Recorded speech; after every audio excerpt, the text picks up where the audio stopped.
इससे पहले हम लोग डिस्कस किए थे कूलम्स लॉ स्केलर फॉर्म में, सिर्फ हम लोग वहाँ मैग्नीट्यूड सिर्फ देख रहे, स्केलर फॉर्म में क्या बताया था, सिर्फ फोर्स का जो मैग्नीट्यूड वहाँ कैलकुलेट करना है। लेकिन अब नेक्स्ट जो टॉपिक है कूलम्स लॉ, किस vector form of Coulomb's law, vector form में है कूलम्स लॉ। यहाँ पे फोर्स का मैग्नीट्यूड के साथ साथ क्या हमें देखना है, डायरेक्शन भी देखना है, ठीक है ना। तो देखो ये X Y coordinate X Y plane लिए, इसमें यहाँ चार्ज q1 रखे, तो यहाँ ये ओरिजिन है, तो ओरिजिन से क्या है पोजीशन वेक्टर r1, और ये ओरिजिन से q2 का क्या होगा, चार्ज q2 रखे r2, ठीक है ना। तो यहाँ ये दोनों सेम नेचर का चार्ज है, दोनों पॉजिटिव पॉजिटिव चार्ज लिए, तो फोर्स सेम नेचर का चार्ज है, तो फोर्स क्या लगेगा, कैसा फोर्स लगेगा, यहाँ पे रिपल्सिव फोर्स लगेगा ना। तो 1 पे कौन फोर्स लगा रहा है, 2, तो F12 वेक्टर, 2 पे कौन लगा रहा है, 2 पे चार्ज किसके वजह से फोर्स लग रहा है, 1 की वजह से ना, तो F21। तो इसको प्रोनाउंसिएशन करेंगे ऐसे, जो force on 1 due to 2, force on 2 due to 1, ठीक है। तो यहाँ से देखते हैं जो क्या आ रहा है कूलम्स लॉ से, तो फोर्स F12 वेक्टर, ठीक है ना, F12 वेक्टर इक्वल टू हम लिख सकते हैं K Q1 Q2 अपॉन 1-2 है, तो मैग्नीट्यूड ऑफ 1-2 का होल स्क्वायर। और कूलम्स लॉ वेक्टर फॉर्म में लिख रहे हैं ना, तो वेक्टर फॉर्म में ले रहे हैं, तो बताओ इसका डायरेक्शन भी लेना होगा, और डायरेक्शन कौन बताता है, यूनिट वेक्टर। तो यूनिट वेक्टर क्या होगा 1-2 का, R12 कैप, ठीक है ना। और R12 कैप को हम लोग लिख सकते हैं, क्या लिखते हैं, R12 वेक्टर और मैग्नीट्यूड ऑफ R12 वेक्टर लिखते हैं ना। तो ये बताओ F12 वेक्टर इक्वल टू, बताओ फोर्स F12, इसको लिख सकते हैं K Q1 Q2 अपॉन ये R12 vector magnitude of R12 vector और R12 वेक्टर का होल स्क्वायर। तो ये बताओ K Q1 Q2 और यूनिट वेक्टर को क्या लिख लिए, R12 वेक्टर, इसका इस वेक्टर का क्या लिखेंगे, मैग्नीट्यूड। तो ये दोनों स्क्वायर है और ये R12, तो क्या हो जाएगा, क्यूब। तो इसको लिख सकते हैं ऐसे,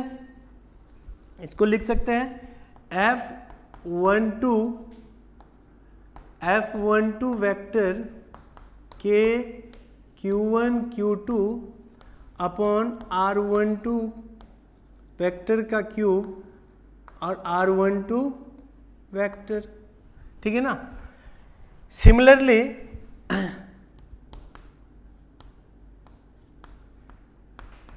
सिमिलरली बताओ यहाँ F12 कैलकुलेट किए ना, F21 कैलकुलेट करना है, तो F21 को क्या लिख सकते हैं, F21 vector K Q1 Q2 upon 21 है, तो क्या लेंगे इसका पोजीशन, 21 वेक्टर का मैग्नीट्यूड का होल स्क्वायर, और ये R21 का क्यूब यूनिट, R21 का यूनिट वेक्टर लिखेंगे, ठीक है ना। तो यहाँ बताओ F21 वेक्टर, फिर R21 वेक्टर को क्या लिख सकते हैं, R21 यूनिट वेक्टर को लिख सकते हैं, R21 वेक्टर और R21 वेक्टर का मैग्नीट्यूड, मैग्नीट्यूड वाले इसके साथ क्या हो जाएगा, मल्टीप्लाई। तो ऐसे लिख सकते हैं K Q1 Q2 R21 का मैग्नीट्यूड का होल स्क्वायर, R21 वेक्टर और इसका मैग्नीट्यूड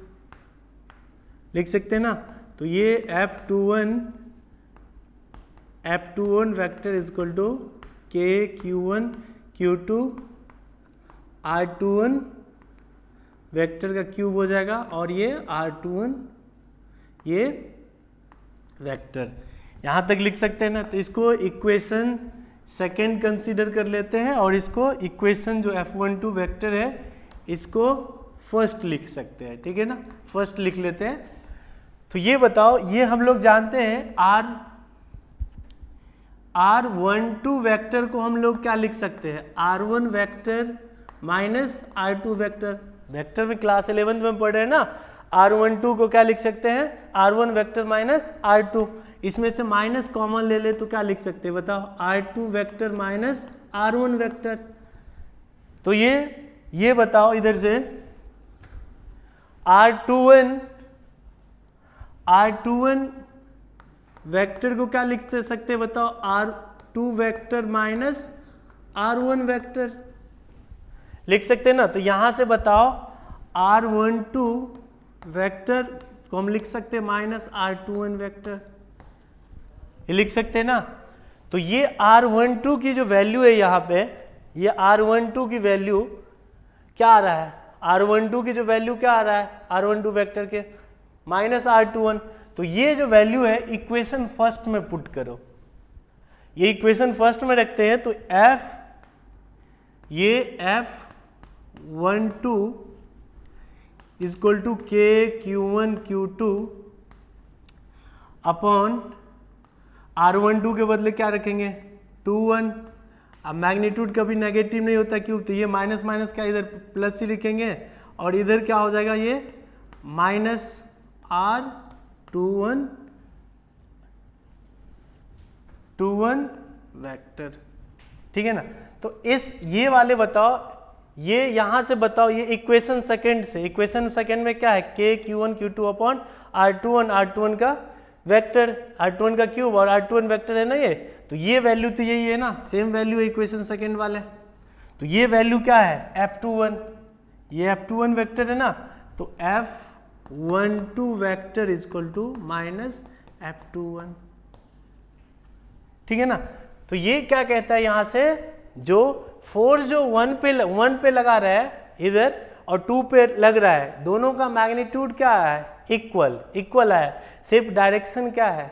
अपोजिट ना। अपोजिट है डायरेक्शन, मतलब ये दोनों क्या है रिपल्सिव नेचर का फोर्सेस है, ये दोनों डायरेक्शन क्या है अपोजिट ना।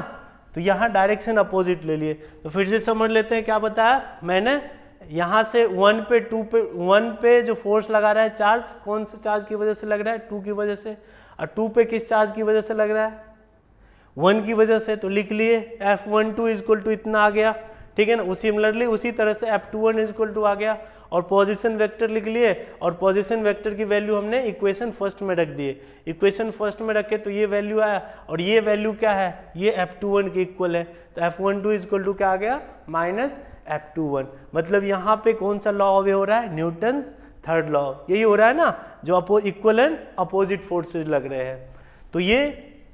जो था कूलम्ब्स लॉ किसके फॉर्म में था, वेक्टर फॉर्म में था। तो अब हम लोग जो नेक्स्ट करेंगे इसी में, जो कूलम्ब्स लॉ के बेस्ड पे क्वेश्चन सॉल्व करेंगे।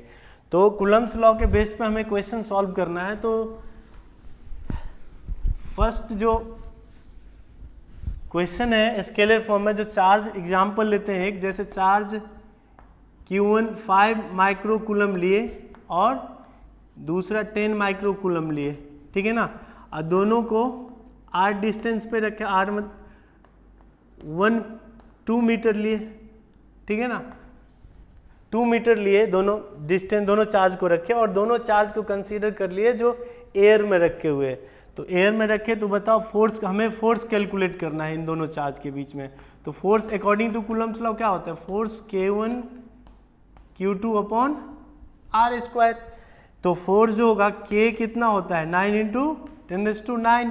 बताया था ना, K is a electrostatic constant, इसकी वैल्यू क्या होता है 9 इंटू 10⁹ और Q1 कितना है 5 माइक्रो मतलब 10⁻⁻6, 5 माइक्रो मीन्स 10⁻⁻6 इंटू 10 इंटू 10⁻⁶, और डिस्टेंस कितना है 2 मीटर, तो 2 का होल स्क्वायर, R कितना है 2 मीटर ना। तो यहाँ से कैलकुलेट करेंगे तो क्या आएगा बताओ, ये 9, ये क्या हो जाएगा -12, और -12 10⁻+9, तो कितना -3 होगा ना। तो ये 9 इंटू 5 इंटू 10 डिवाइडेड बाय 2 का होल स्क्वायर कितना होगा 4 और 10⁻3, ठीक है ना। तो ये कितना हो जाएगा 2 5 ये होगा, तो 25 कितना होगा बताओ 225/2 इतना न्यूटन फोर्स होगा,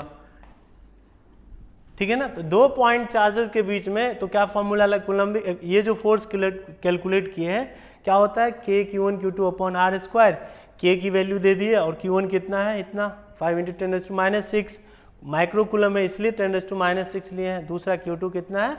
10 इंटू 10⁻⁻6 और ये 2, तो ये क्या आ गया अपना कूलम्बिक फोर्स कैलकुलेट किए। अब देखो बहुत सारे चार्जेस गिवन हो, बहुत सारे चार्जेस गिवन हो, ट्रायंगल हो, स्क्वायर के कॉर्नर पर चार्ज गिवन हो, ठीक है ना, ठीक है ना, पेंटागन हो उसके कॉर्नर पे चार्ज गिवन हो, तब कैसे फोर्स कैलकुलेट करेंगे, ठीक है ना। तो मल्टीपल चार्जेस जब गिवन हो तो वहाँ पे हम लोग जो कॉन्सेप्ट यूज करते हैं वो कॉन्सेप्ट यूज करते हैं प्रिंसिपल ऑफ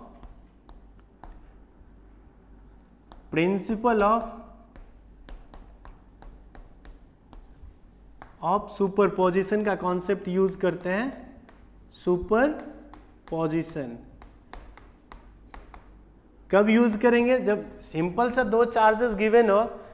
था तो मैंने क्या किया था, डायरेक्ट फॉर्मूला लगा दिए थे, लेकिन बहुत सारे मल्टीपल चार्जेस गिवन हो, then how to calculate coulombic force, कैसे कैलकुलेट करेंगे? तो इसके लिए आप लोग क्लास 11th में पढ़े हो प्रिंसिपल ऑफ सुपरपोजिशन, फिर से एक बार रिमाइंड करा देता हूं। जैसे देखो ये चार्ज Q1 है, यहाँ पे चार्ज Q1 लिए, ठीक है ना, और ये चार्ज यहाँ से पोजीशन वेक्टर इसका क्या है R1 वेक्टर, और ये चार्ज इधर लिए Q2, तो इसका पोजीशन वेक्टर क्या लिए R2 वेक्टर, ठीक है। और ये ये जो चार्ज लिए है Q3, ये इसका पोजीशन वेक्टर R3, ठीक है ना। इसी तरह से Q1 लिए, Q2, Q3, Q4, Q5, Qn, बहुत सारे चार्जेस गिवन हो, मल्टीपल चार्जेस गिवन हो, कहीं किसी भी एक पॉइंट पे पूछता जो ये Q1 पे इस Q2 और Q3 की वजह से कितना फोर्स होगा, तो कैसे कैलकुलेट करेंगे? तो बताओ ये Q1 पे ये क्या लगाएगा, इधर फोर्स लगाएगा, क्योंकि सब जो नेचर ऑफ चार्जेस लिए यहाँ पे Q1, Q2, Q3 same nature का चार्ज लिए, तो ये क्या लगेगा, 1 पे कौन सा फोर्स लगा रहा है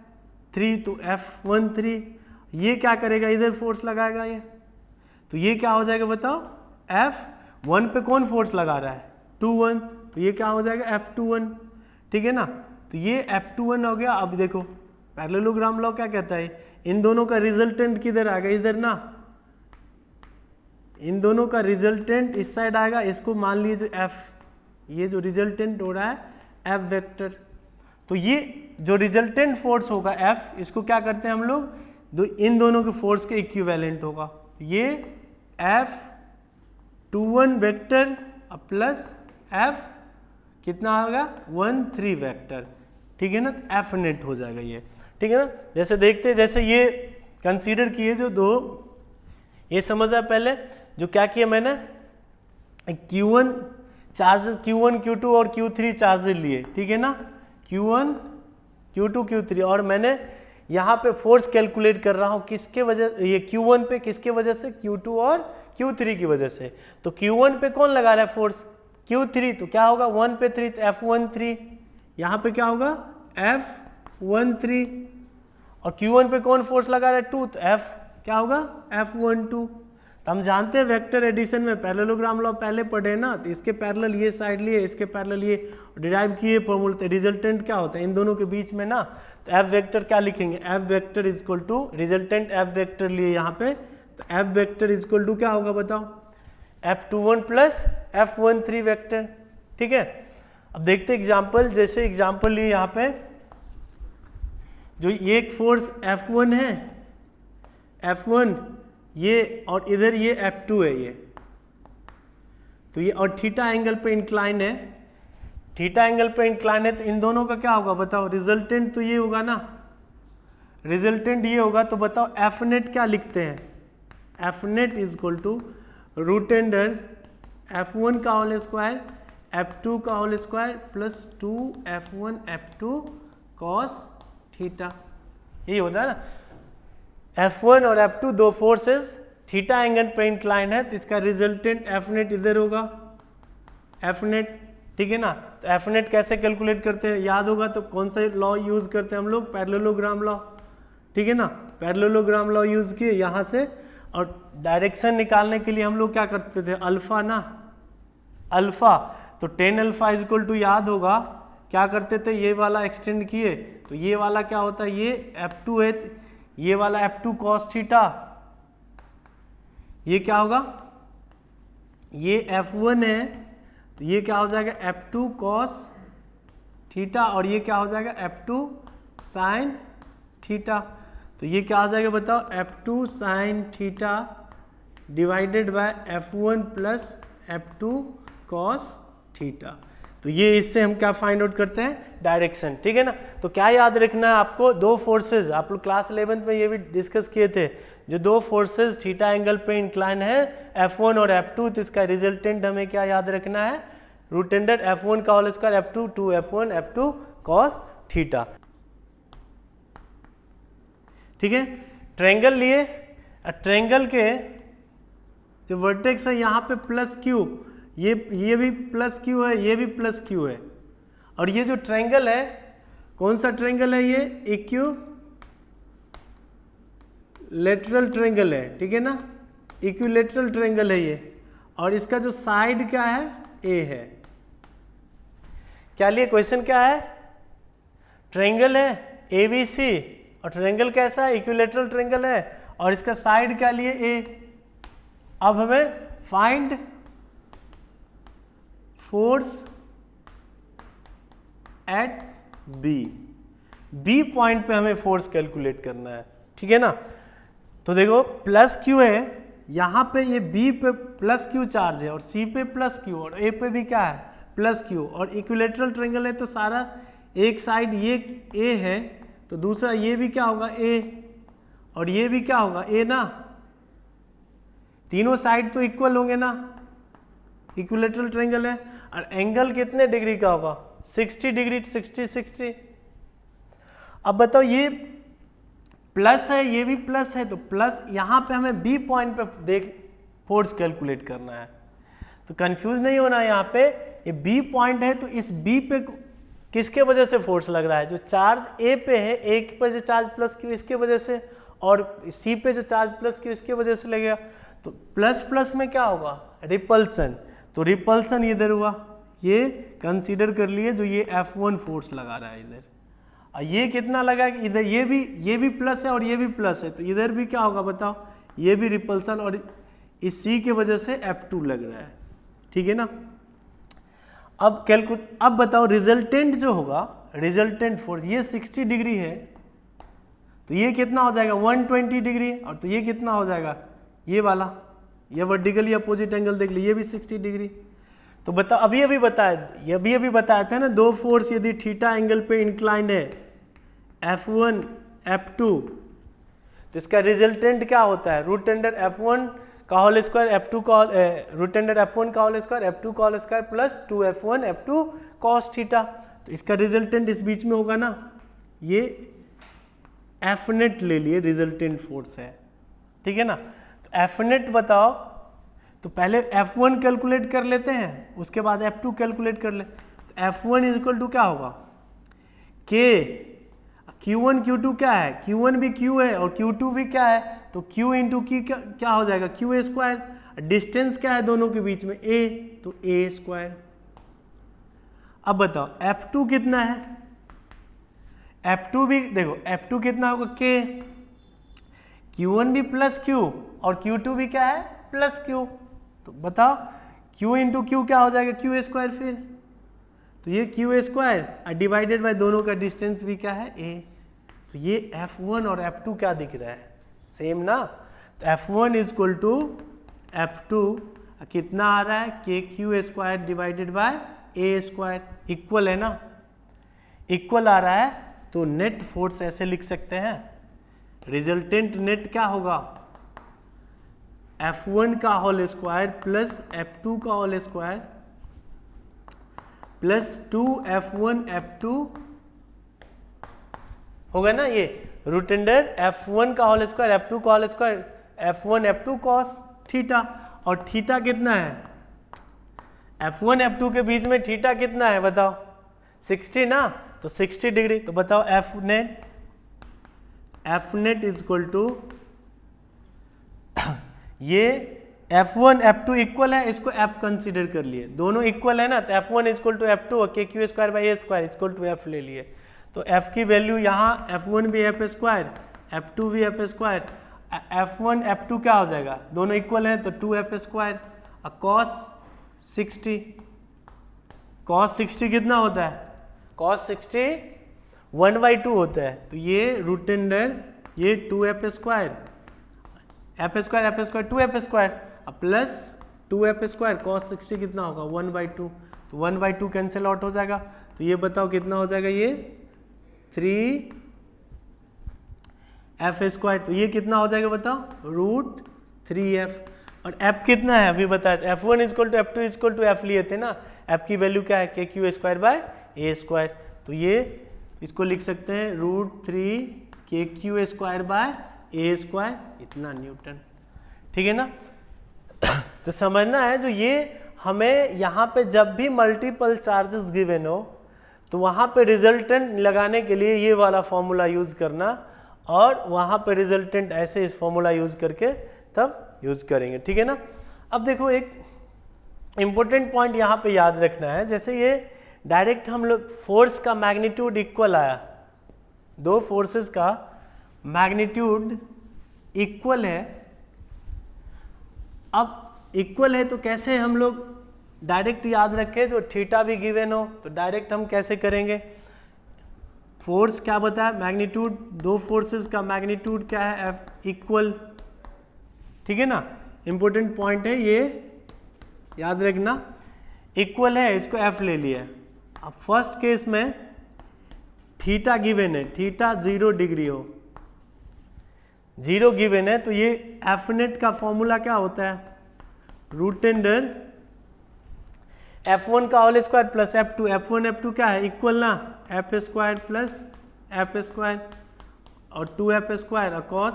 0, तो cos 0 कितना होता है 1, तो ये f स्क्वायर 2f स्क्वायर, ये 2f स्क्वायर, तो क्या होगा बताओ 4f स्क्वायर, तो डायरेक्ट क्या याद रखना 4 का क्या होगा, यहाँ 2f लिख सकते हैं ना, तो दो फोर्सेस मतलब यहाँ पे 0 डिग्री एंगल का मतलब क्या हुआ, दो फोर्सेस हम सेम डायरेक्शन में लगा रहे हैं, दोनों सेम डायरेक्शन में लगा रहे हैं, इक्वल है, तो दोनों क्या हो जाएगा ऐड, तो ऐड हो रहा है, एफ भी लगा रहे हैं और एफ कितना हो जाएगा 2f। सेकेंड केस में है यदि थीटा 60 डिग्री हो, तो अभी भी किए थे प्रीवियस क्वेश्चन में 60 डिग्री हो, तो एफ नेट क्या होगा बताओ, एफ नेट होगा F square plus F square plus 2f square cos 60 degree, ठीक है ना, cos 60 कितना होता है 1/2, डायरेक्ट लिख दे 1/2 कितना होगा, तो एफ स्क्वायर रूट कितना हो जाएगा ये 3f स्क्वायर, तो ये क्या लिख सकते हैं हम लोग रूट 3f। तो डायरेक्ट भी याद रख सकते हैं ऐसे, यदि टू फोर्सेस का मैग्नीट्यूड क्या गिवन हो इक्वल हो और थीटा 60 पे, तो कितना लगेगा फोर्स रिजल्टेंट, एफ नेट कितना लगेगा बताओ, एफ नेट होगा रूट 3f, ठीक है ना। थर्ड में है थीटा यदि 90 गिवन हो, थीटा 90 हो, तो एफ नेट कितना होगा, फोर्सेस का मैग्नीट्यूड इक्वल है, फोर्सेस का मैग्नीट्यूड इक्वल है, तो ये F square plus F square plus 2f square cos 90, cos 90 क्या होता है 0, तो ये वाला टर्म क्या हो जाएगा 0, तो ये क्या हो जाएगा बताओ रूट 2f स्क्वायर कितना हो जाएगा रूट 2f। तो हम लोग डायरेक्ट भी याद रख सकते हैं, if two forces have same magnitude and theta is a 0,